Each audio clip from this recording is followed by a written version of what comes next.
and welcome to all our viewers in Nigeria and around the world to Midday News on Global Television. Coming to you live from the nation's capital, Abuja, I am Jumai Manson. A quick reminder that Global Television is on DSTV channel 365 and free to air on Nicomsat. Now the news in full. Thousands of Maiduguri inhabitants have been displaced, with the Nigerian Correctional Service recapturing 3 inmates after a jailbreak, while 80% of animals at the Sandag Ikayami Zoo Park died as Borno State suffered its most devastating flood disaster in 30 years. Following the disaster, President Bola Tinubu, who is currently abroad, called for the immediate evacuation of residents in communities overtaken by floods. 70% of Maiduguri, the Borno State capital, have been submerged by the fast-moving waters. According to the National Emergency Management Agency, while the flood also ravaged other major city locations. The All Progressive Congress APC in Kano State has rebuked the embattled chieftain of the New Nigerian People's Party, NNPP, Senator Rabiu Kwankwaso, for criticizing the method adopted by the federal government in distribution of palliatives in order to get to the needy. In a statement released against the remark by Kwankwaso in his X-handle, chairman of the APC in Kano State, Alhaji Abdullahi Abbas, said the federal government is committed to reducing hunger in the country, but the NNPP government is frustrating the efforts. He noted that President Tinubu has approved several palliative measures for poor households and vulnerable, but the people assigned for the distributing are diverting them. The Nigerian Copyright Commission has apprehended 3 bookshop owners in Rivers State over alleged involvement in book piracy. The director, NCC Port Harcourt Directorate, Abdul Babatunde, disclosed this shortly after an anti-piracy operation within the Port Harcourt metropolis. Babatunde stated that the commission confiscated suspected pirated books worth 3 million naira during the operation. The Nigerian Meteorological Agency has predicted thunderstorms and rains from Wednesday to Friday across the country. An immense weather outlook released in Abuja evinced southern storms over parts of Borno, Adamawa, Taraba, Yobe, Katsina, Sokoto, and Kaduna states during the morning hours on Wednesday in the northern region. According to 9net, thunderstorms are expected over parts of Kano, Borno, Katsina, Adamawa, Kaduna, Taraba, Zamfara, Kebbi, and Jigawa states during afternoon and evening hours. Over now to the presidential candidate of New Nigerian People's Party in 2023, Rabiu Musa Kwankwaso, has expressed concern over the security situation in Kano State following the posting of directors of Department of State Services to the state. He said, within a span of 2 weeks, 3 different state directors of DSS were posted and reposted out of the state, noting that it is negatively affecting the security of the state. The Nigerian Police Force states that 10,000 newly recruited constables and specialists who are currently undergoing training will be deployed in February 2025. The recruits will be deployed in their states of origin in line with the federal government's community policing initiative.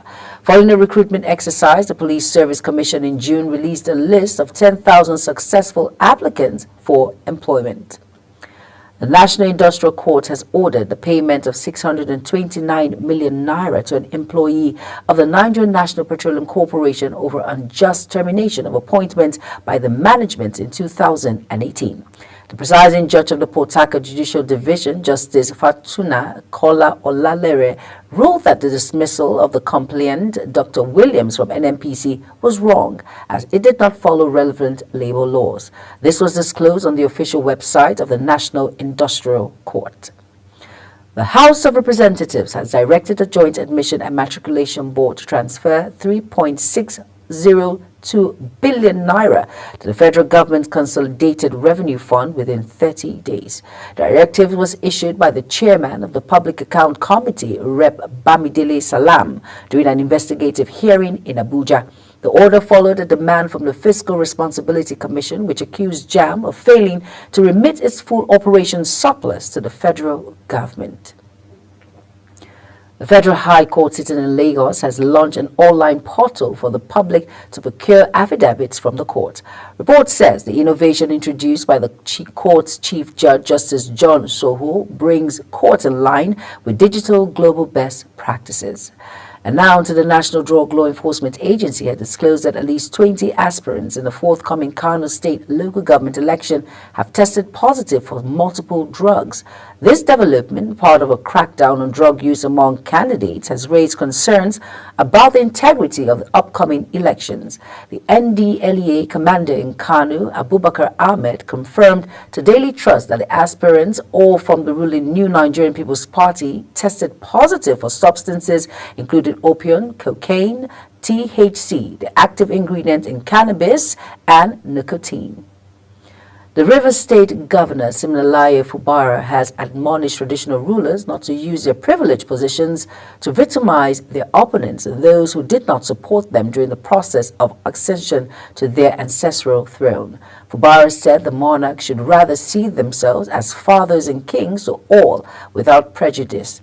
The governor urged the royal fathers to work with all sectors of their subjects in their domains with fatherly hearts in order to promote peaceful coexistence, harmony, and enduring development.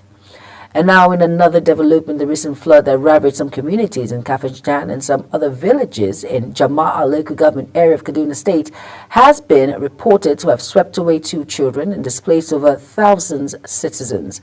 Vice Chairman of Jama'a local government Christy Usman discloses when she reviewed the Kaduna State Impact Assessment Committee on flood on a tour of affected communities in southern Kaduna. She said, the flood in parts of Kafanchan Municipal City, Jinjini, Atiku, Aso and Bade wards also washed away farmlands, destroying crops worth millions of naira. You're watching Midday News on Global Television, coming to you live from Nigeria's capital, Abuja. When Midday News returns, FG's dollar bond attract $900 million subscription. Details of these and more after this break. Please stay with us.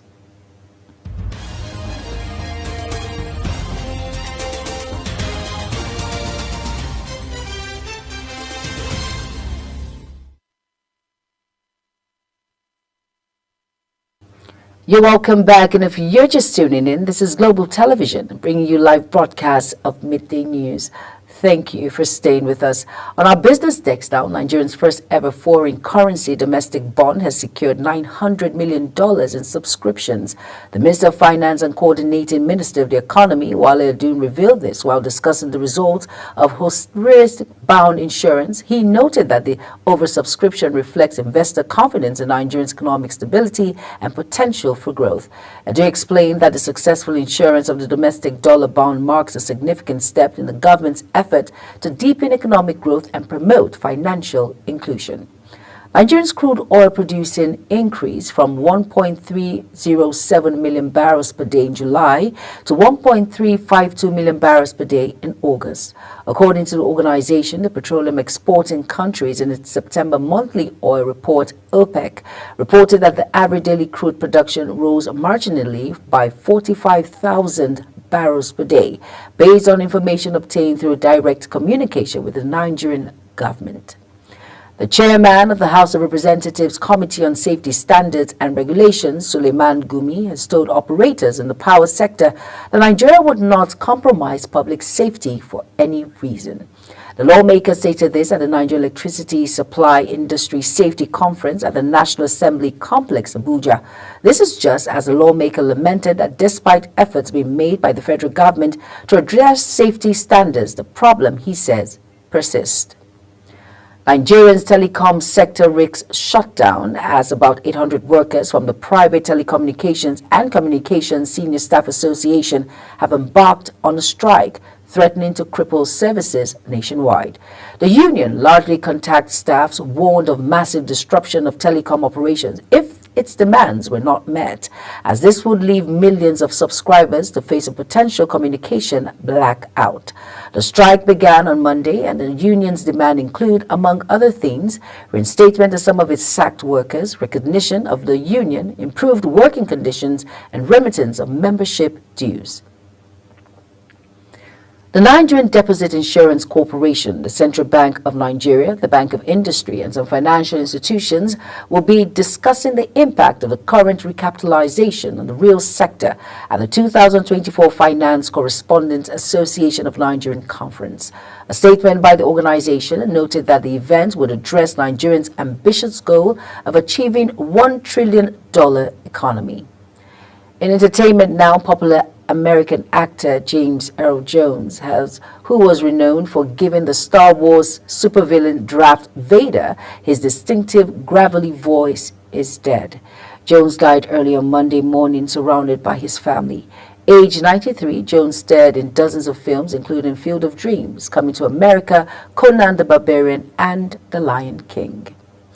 On our foreign decks now, the former boyfriend of Ugandan athlete Rebecca Cheptegei, who died after he set her on fire, has died after succumbing to burns himself. This is according to an official at the Kenyan hospital where he was being treated. Dixon Indiema had ambushed the marathon runner as she returned home from church more than a week ago before dousing her with petrol and setting her ablaze. Local administration said the two had been in conflict over a small piece of land in northwest Kenya where Cheptegei lived and trained. Indiema died on Monday night at the intensive care unit where he had been admitted with more than 30% burns.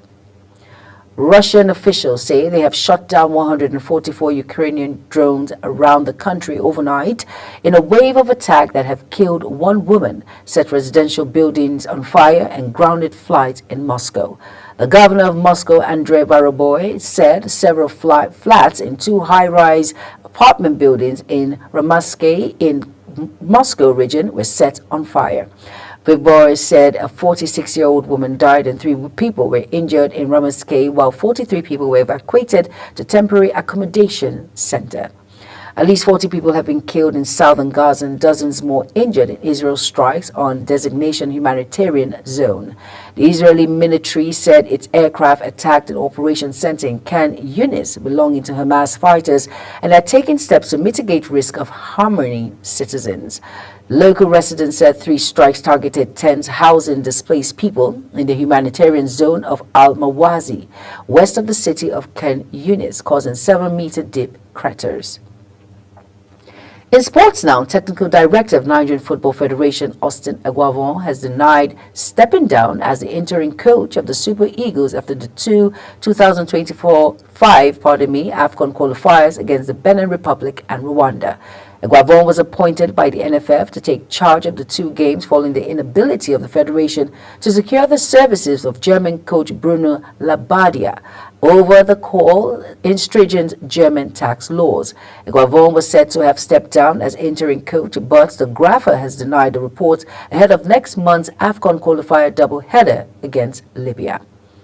Oyo State Commissioner for Youth and Sports Wasilat Adegoke says over 250 athletes and 58 officials from the state will participate in the 2024 National Youth Games, organized by the Federal Ministry of Sports for the under-15 athletes.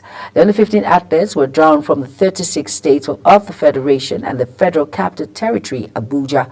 The commissioner made this announcement while addressing them before their departure at the Lekon Salami Stadium in Ibadan, the state capital. Godfrey Omoniho has emerged champion of the 2024 Lady Captains Inaugural Tournament at the Goodluck Ebele Jonathan Golf Club, Abuja. The 2-day tournament in honor of Isabella Ajuze, the newly inaugurated lady captain of the club, ended on Sunday with no fewer than 200 golfers competing for honors in the various categories.